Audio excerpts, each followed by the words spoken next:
English Language Arts 7th Grade Common Assessment 1. Please read the passage, The Birthday of a Lifetime, and answer these questions. Number 1. What change, if any, should be made to sentence 5? A. Add comma after and. B. Add comma before and. C. Add semicolon before and. D. No change. What is the best way to combine sentences 6 and 7? F. He is usually pretty good, but today he seems unusually cranky. G. He is usually pretty good today. He seems unusually cranky. H. He is usually pretty good, but today he seems unusually cranky. J. He is usually pretty good, but today he seems unusually cranky. Number 3. In sentence 11, what change, if any, needs to be made? A. Add a comma after pairs. B. Add a comma after try. C. Change hear to heard. D. No change. Number 4. What is the best way to combine sentences 12 and 13? F. Mr. and Mrs. Andrews walk in the house and I end up arriving home around 6:45 p.m. G. Mr. and Mrs. Andrews walk in the house and I end up arriving home around 6:45 p.m. H. Mr. and Mrs. Andrews walk in the house and I end up arriving home around 6:45 p.m. J. Mr. and Mrs. Andrews walk in the house. I end up arriving home around 6:45 p.m. Number 5. In sentence 17, what change needs to be made? A. Add and after door. B. Change walk to walked. C. Add a semicolon after door. D. Make no change. Number 6. In sentence 20, what change, if any, needs to be made? F. Change call to calls. G. Add a comma after again. H. Change but to or. J. No change. Number 7. In sentence 27, what change, if any, needs to be made? A. Change has to have. B. Change bestest to best. C. Change birthday to birthday.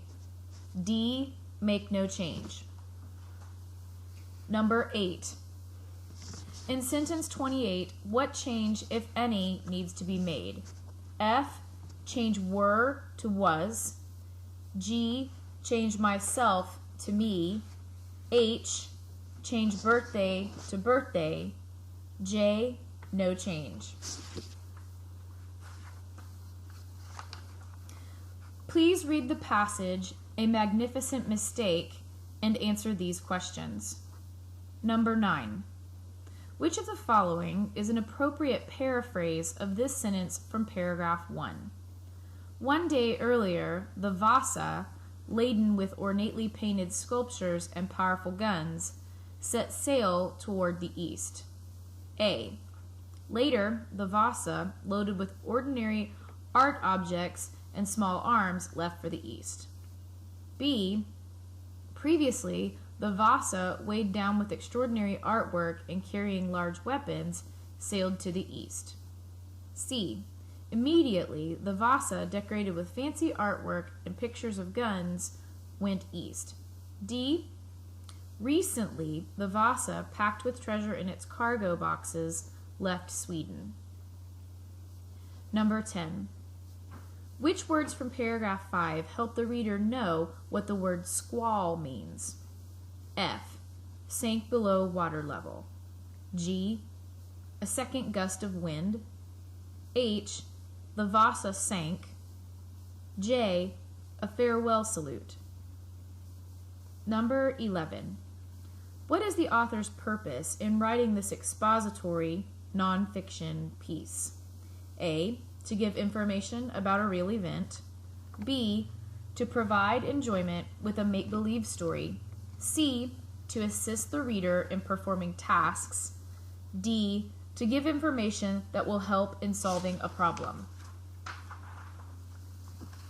Number 12. Which statement from the passage supports the inference that the King of Sweden did not want to take the blame for the sinking of the Vasa? F. The king's plans spared no expense to equip the Vasa with weapons to scarce his enemies and to gain the respect of his allies. G. The test had to be stopped after only the third run. H. 30 people lost their lives, and the captain, who survived the disaster, was immediately put in prison. J. The ship was forgotten until the 1950s. Number 13. In the box it says, pronounce, pronounced, pronouncing. Number 1, to declare officially or ceremoniously. 2, to use the speech organs to produce a sound.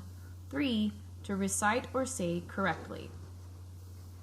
Which of the definitions above correctly give the meaning of the word pronounced as it is used in paragraph 3? A. Definition 1. B. Definition 2. C. Definition 3. Or D.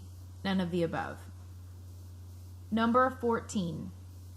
In this expository piece, what organizational pattern did the author use? F. Compare and contrast. G. Problem and solution. H. Sequential order. J. Order of importance.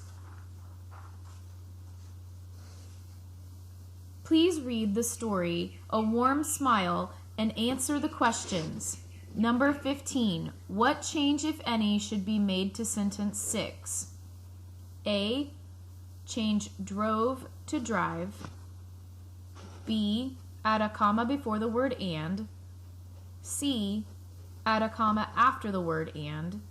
D. Make no change. Number 16. What change, if any, should be made in sentence 14? F. Change there to there. G. Change was to were. H. Change there to there. J. Make no change. Number 17. What change, if any, should be made in sentence 19? A.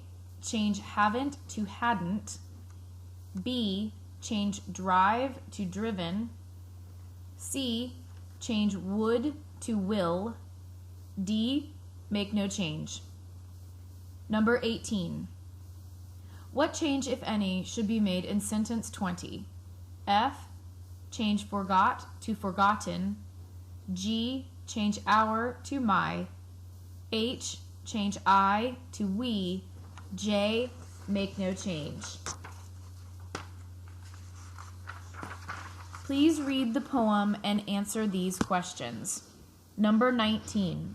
Select the central theme of the poem, The Sea. A. Good friends are important. B.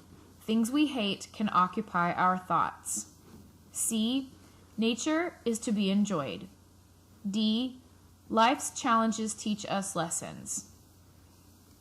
Number 20. Why does the author use all capital letters for the word sea? F. Because it is the name of the poem. G. Because he is emphasizing his hatred for it. H. Because he is emphasizing the rhymes. J.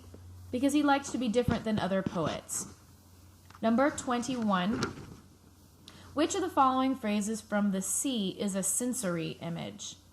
A. Fishy taste in the very eggs. B. Extended a mile or more. C. Dainties to drink and eat. D. Pleasant friends they are to me. Number 22. Choose the appropriate dictionary definition for the word vestige in stanza 5 of the poem, not a vestige of grass or tree.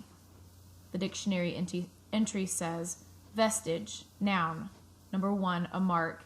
Number 2, remainder of some condition. 3, a very slight trace or amount of something. 4, a footprint. answer choices are F, definition 1, G, definition 2, H, definition 3, or J, definition 4.